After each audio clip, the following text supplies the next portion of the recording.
일본의 한 정신과 의사가 일본 우익들의 자금줄이 한국이라는 주장을 하고 나섰습니다. 일본 우익이 한국을 때리면 결국 그 이득은 한국이 얻게 된다는 주장을 하고 있는 것인데요.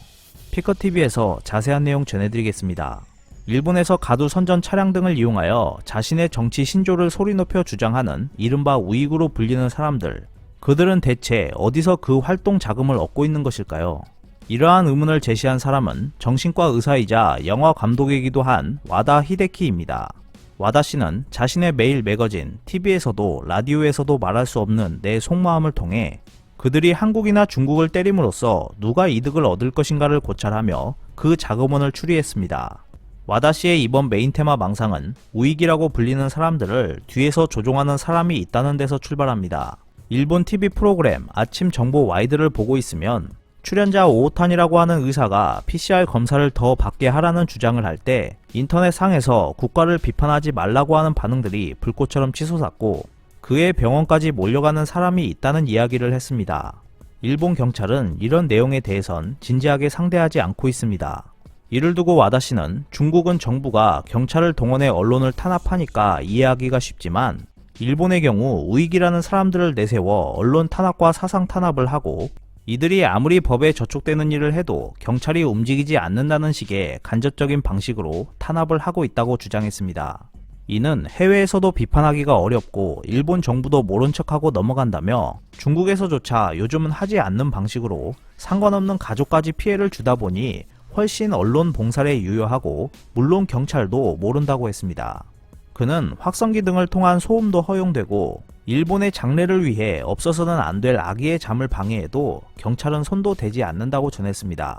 이러한 것이 훨씬 독한 사상 탄압이고 언론 봉살이라고 할 만하다는 것입니다. 여기서 그가 핵심적인 문제로 지목한 것은 그 자금원입니다. 와다 씨는 한때 우익의 자금원은 아무래도 미국이었던 것 같다고 주장했습니다.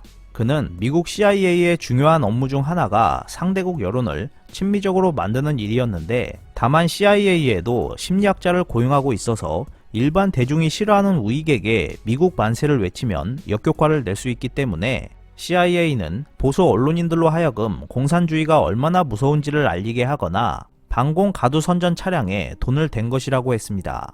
이어 와다 씨는 그 흐름은 물론 계속되고 있어 일본 회의 등은 미일 동맹의 중요성을 호소하는 친미 집단으로 변해가고 있지만 떳떳하게 친미라고 말할 수 없는 우익은 지금까지는 반공으로 끝났던 것을 이제는 공산주의 국가인 중국과 북한으로 눈을 돌렸다고 했습니다. 하지만 이제 중국은 반쪽 자본주의로 공산주의국이라고 할 수 없는 형편이 되어버렸고 그래서 일본 우익은 중국과 한국을 세트로 때리게 됐다고 주장했습니다. 여기서 그는 미국이 진짜 돈을 내는지 의문이 든다고 했습니다. 와다 씨는 자신의 망상일 수도 있다는 운을 먼저 띄우면서 사실 한국이나 중국을 때리는 우익 후원자는 한국과 중국 자체인 것 같다는 의견을 냈습니다. 그리고 그 배경으로 지난 10년간 한국과 중국의 눈부신 발전을 이유로 들었습니다. 그는 2018년 OECD 데이터에서는 한국의 1인당 GDP가 일본을 앞질렀다는 소식이 들려왔고 같은 해에 최저임금이 크게 오르면서 최저임금에서도 한국이 일본을 앞질렀다고 전했습니다. 이로 인해 한국의 중소기업이 인건비로 압박을 받게 되어 한국 경제는 엉망진창이 되면서 경제 성장률이 약간 떨어지긴 했지만 그래도 2018년의 경제 성장률은 일본의 2배 이상이었다고 했습니다. 소득 주도 성장론은 격차를 해소하고 일반 대중의 소득을 늘려야 경제가 성장한다는 케인즈 일의 기본 원칙으로 알려져 있습니다. 미국도 일본도 그 형태로 고도 성장을 해왔습니다. 여기서 와다 씨는 우익이 한국의 눈부신 발전을 이유로 일본을 구매력 없는 나라로 만들어 한국이나 중국이 일본을 우습게 보는 상황을 만들고 싶어 한다고 주장했습니다. 일본인을 방심시켜 한국을 이기지 못하게 하는 우익의 병폐가 드러났다는 것입니다. 그는 먼저 중국을 예로 들면 트럼프와의 경제 전쟁에 진저리가 나서 시진핑은 내수 확대를 내세우며 최저임금 인상을 지시했는데 이로써 중국 경제가 더 강해지고 물건을 살 수 있는 나라가 된다면 세계는 더욱 중국을 따르게 될 것이라고 했습니다. 그러나 일본의 우익은 트럼프의 중국 제재를 전면적으로 지지했고 한국과 중국은 제품 성능을 향상시키며 힘을 길러왔는데도 일본은 아직도 한국은 안 돼, 중국은 안 된다라는 주장을 계속하고 있다고 했습니다. 또한 초고속 열차 같은 경우도 한국이나 중국 것이 일본 것보다 빠르고 진동도 적지만 이러한 것들은 일본에 보도되지도 않고 있고, 우익은 한국, 중국 때리기를 주창하고 일본인들을 방심하게 만들어서 일본이 한국이나 중국을 이길 수 없게 되는 결과를 만들어가고 있으며, 또한 그러한 행동들을 끊으려 하지도 않는다고 주장했습니다. 그러면서 와다시는 자신의 망상일 것이라는 것을 또다시 강조하며 우익을 조종하는 세력과 그 자금줄이 한국이나 중국일 것이라고 지목했습니다. 그의 말을 요약하면 우익은 한국이나 중국이 일본인들을 방심시켜 자신들이 이길 수 있는 기사를 쓰게 하고 인터넷 여론을 만들어달라고 해서 돈을 받고 있다는 것입니다. 한국의 기업 총수들은 심리학도 공부하고 있어서 무엇을 사용할지 잘 알고 있기 때문에 CIA가 학자와 언론인을 사용하여 일본인을 쇠뇌시켜 갔던 것처럼 하고 있다는 주장입니다.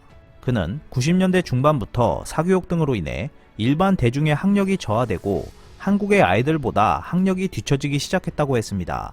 다만 엘리트층의 학력은 유지되고 있었는데 많은 일본인 자녀들이 열심히 공부해도 세습에는 이길 수 없다고 느끼도록 한국의 스파이가 우익을 써서 바보전을 펼쳤다고 전했습니다. 그러나 이러한 모습을 우익은 환호했지만 그럼에도 불구하고 서민 출신인 스가는 그러한 역경을 이겨내고 훌륭한 총리가 되었다고 했습니다. 그러면서 그는 우익에 의한 망국과 싸우려다가는 목숨마저 위협받을 수 있으니 아무도 나라를 지키려 하지 않는다면서 자신은 정론 등 보수 언론의 원고를 썼기 때문에 가난하지만 야마구치를 비롯한 우익 저널리스트들은 부유한 생활을 하고 있다고 전했습니다. 11월 20일 니혼게이자이 신문은 한국 정부가 주변국 외교의 교착 상황을 우려해 요인들을 잇따라 일본에 보내는 등 한일 관계 개선을 위한 추파를 던지고 있다고 분석했습니다. 신문은 한국 측이 한일 관계 악화 상태를 방치하면 바이든 행정부에 좋지 않은 인상을 줄 수 있다는 우려를 한다고 주장했습니다. 아울러 북미 관계 전망도 불투명하고 시진핑 주석 방한 시기도 불확실한 상황이라서 한국 정부는 외교 고립을 우려하고 있다고 했습니다. 또한 한국 정부의 한일 관계 개선 노력에는 도쿄올림픽을 계기로 북한을 대화에 끌어들이겠다는 의도도 있다고 분석했습니다.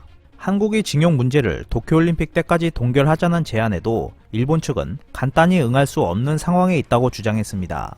정신과 의사 와다시의 망상에 빗대어 볼 때 지금 상황은 한국의 요인들이 일본 우익에게 큰 자금을 전달해 주려고 일본에 간 것이고 우익들은 일본인들이 방심할 수 있도록 열심히 노력하는 모습을 보여주는 것과 같아 보입니다. 한국 발전에 도움이 된다는 일본 우익의 많은 활동이 기대되고 있습니다. 오늘 준비한 소식은 여기까지입니다. 끝까지 시청해주셔서 감사합니다.